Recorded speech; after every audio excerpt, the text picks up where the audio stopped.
আচ্ছা ঠিক আছে, থাকো, আমি তাহলে অফিসে যাই। হ্যাঁ আচ্ছা ঠিক আছে, সাবধানে যেও আর ভালো মতো থেকো, ঠিক আছে? আচ্ছা ঠিক আছে, তুমি সাবধানে থাকো। হ্যাঁ আচ্ছা বাবু, ঠিক আছে, যাও। আসি। হ্যাঁ আচ্ছা। বাই।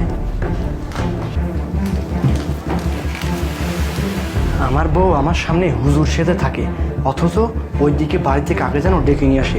আজকে যে মাথার মধ্যে লাগাই দিছি সাদা রং, আজকে যে ওকে ধরবো না, হাতে নাতে ধরে ওর খবর আজকে 12টা বাজাবো আমি। আজকে আমি অফিসে যাবো না, আজকে এখানেই লুকিয়ে থাকবো, দেখি ও কি করে, দেখি আজকে। এই সময় যে আবার কে আসলো না, ভালোই লাগে না। আরে নয়ন চলে আসছে, এখন আমি কি করে, কিছু তো একটা করতেই হবে।